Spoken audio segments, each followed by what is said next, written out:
I spent 40 years as an architect. I designed skyscrapers in Chicago and banks in New York. I was good at it. I built structures that will likely outlast me by a century. But recently, I was cleaning out my study and I found this box. It's my old appointment books from my 30s. The daytimers we used to carry. I opened one up to 1963. It was full, every hour accounted for. Client meetings, site inspections, dinner parties, flight schedules. It looked like a successful life. But looking at it now, with 95-year-old eyes, I see a lot of noise. And I see 5 massive mistakes. 5 decisions I made in my 30s that I thought were building my life, but were actually hollowing it out. If you are in your 30s right now, please, listen to an old man for 10 minutes. I want to show you the blueprints I wish I had used. My name is Arthur. In the 1960s, I was what you'd call a man on the rise. It was a different time, of course. We wore suits to the grocery store. We smoked at our desks. The pressure to provide, to be the solid American father, was immense. I thought life was a construction project. You dig the hole, you pour the concrete, you erect the steel. You don't rest until the roof is on. I told myself the lie that every 30-year-old tells themselves, I'll work hard now so I can live later. Later. That's the most dangerous word in the English language, because I'm here in later. And let me tell you, the things I traded away in my 30s, I can't buy them back now, not with all the pension funds in the world. If I could go back to 1961, walk into my own office, sit my younger self down, and pour him a drink, here are the 5 decisions I would beg him to change. Mistake number 1. I chose the title over the work. In 1964, I was a draftsman. I loved it. I loved the smell of the graphite, the feel of the paper, the quiet hum of creating something from nothing. I was happy. But then the firm offered me a promotion. Senior project manager, more money, a secretary, a name on the door. My gut told me no. I knew I'd be in meetings, not at the drafting table. But my ego screamed yes. I thought, this is what progress looks like. So I took it. I spent the next 15 years managing arguments between contractors and clients. I stopped drawing. I stopped creating. I became an administrator of other people's dreams. I see so many young people today doing this. You become managers of work you used to love doing. You trade your spark for a salary bump. If you have a craft, whether it's coding or writing or carpentry or teaching, protect it. Don't let the ladder take you away from the thing that makes you feel alive. Prestige is a cold coat to wear when you hate your Tuesday mornings.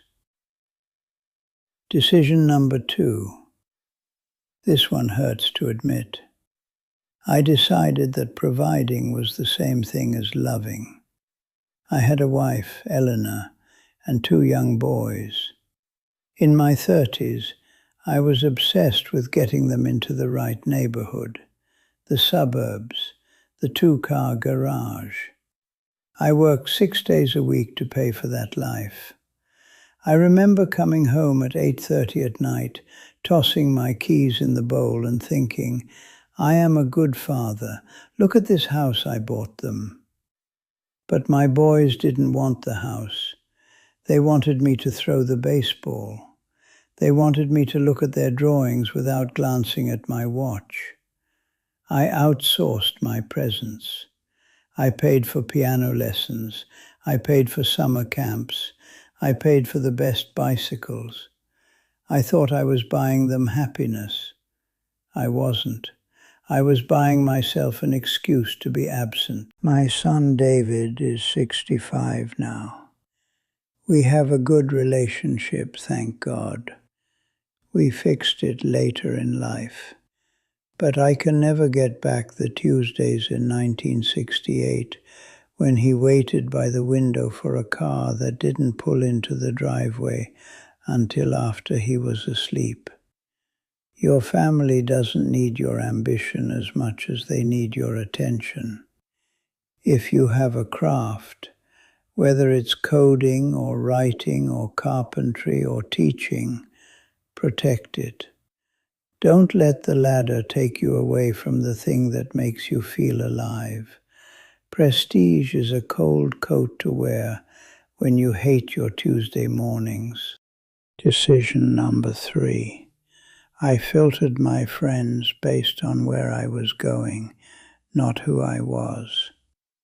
In my 20s, I had a best friend named Charlie. Charlie was a mechanic. He had grease under his fingernails and the best laugh I'd ever heard. We could talk for hours about nothing. But as I climbed the ladder in my 30s, I started to feel, I felt like I needed to be around serious people. People who could help my career, potential clients, other architects. I stopped calling Charlie. I started going to the country club mixers. I filled my calendar with lunches with people I didn't actually like, but who were useful. I remember my 35th birthday party. Our living room was packed, 50 people, all successful, all well-dressed, all drinking my scotch. And I remember looking around the room and realizing, if I lost my job tomorrow, not a single one of these people would care. I had built a network, but I had lost my village. Charlie died 10 years ago. I missed decades of his friendship because I was too busy impressing strangers. Don't make that trade. Keep the friends who knew you before you were somebody. Decision number 4. I treated my body like a machine that didn't need maintenance. In the 60s, we wore stress like a badge of honor. If you weren't tired, you weren't working hard enough. I slept 5 hours a night. I lived on coffee and steak. When my back started hurting in 1969, I remember the sharp pain right in the lower lumbar. I just took a pill and kept working. I'll fix it later, I said. I'll get back in shape when this project is done. Well, the project got done and another one started. Now at 95, I pay the bill for that negligence every single morning. It takes me 10 minutes just to put on my socks. You think you are invincible in your 30s. You think your body will just bounce back. It doesn't. It remembers. It keeps the score. If I could go back, I would have left the office at 5 o'clock and gone for a walk. I would have slept. You cannot build a skyscraper on a cracked foundation. And finally, the 5th decision, the one that still makes me shake my head. I decided to save my joy for someday. Eleanor and I always talked about going to Italy. We were architects. We wanted to see Rome, Florence, the Duomo. Every year in January we'd look at the calendar, and every year I'd say, "Not this year, El. It's too busy at the firm. The kids need braces. The market is shaky. Let's do it next year." I see Italy penciled in and crossed out in my 1966 planner, and again in 67 and 68. We finally went. But we went when we were 70. Eleanor's knees were bad by then. She couldn't climb the steps of the Duomo. We walked slow. It was beautiful, yes, but it wasn't the trip we could have had in our 30s. We treat our dreams like they are non-perishable goods, like we can put them on a shelf and they'll be fresh when we finally get around to opening them. They aren't. Time spoils everything. The energy you have now, the curiosity, the hunger, that is specific to now. You can't hoard it for later. I didn't realize any of this at the time. I thought I was winning. The realization didn't hit me until I retired. I was 65. There was a party, a nice plaque, speeches about my legacy. I went home that afternoon, sat on my back porch, and watched the sun go down. The phone, which had rung constantly for 35 years, was silent, and I felt a wave of panic. I realized that for 3 decades I had been an architect. That was my whole identity. Without the meetings, without the deadlines, without the rush, I didn't know who Arthur was.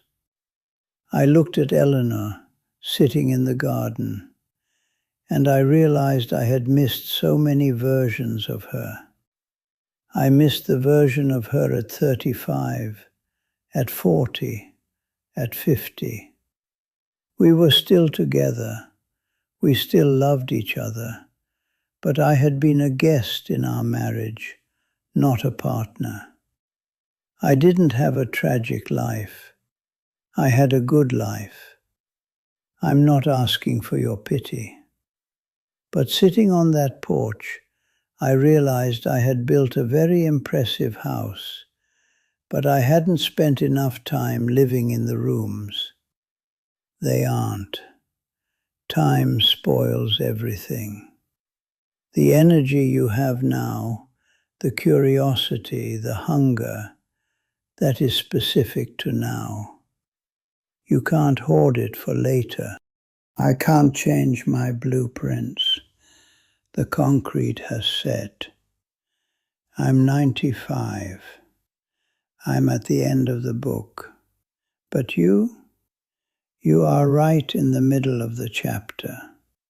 You can still use the eraser. If you are in your 30s or even your 40s, I want you to do 3 things this week. Not someday, this week. First, look at your calendar. Find one meeting or obligation that is strictly for appearance or obligation and cancel it. Take those 2 hours and spend them with someone who doesn't care about your job title, your child, your spouse, your old friend. Second, buy the ticket. Whatever your Italy is, the painting class, the road trip, the business idea, take one concrete step toward it today, even if it's small. Do not defer your joy to a retirement you are not guaranteed to see. Third, define enough. In your 30s, the hunger for more is bottomless. More money, more house, more status. Decide right now, what is enough?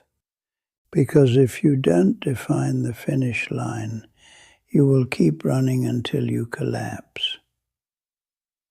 Life is not a project to be managed. It's not a building to be completed. It's a series of Tuesdays. It's breakfast with your kids. It's a beer with a friend. It's the feeling of the sun on your back when you step out of the office. Don't let the noise of your 30s drown out the music. I look at these old planners now, 1963, 1964, and I don't see achievements. I see empty spaces where life should have been. Fill your pages with life, not just appointments. My name is Arthur. I'm glad we had this talk. This channel is dedicated to sharing the things we learned a little too late, so you can learn them right on time. If this meant something to you, leave a comment below. Tell me one decision you're going to make differently this week. I read them, you know. It gives me hope. Subscribe if you want to hear more from us. We may be old, but we're not done talking yet. Now turn off this screen. Go find your Italy. Go call your Charlie. Go live.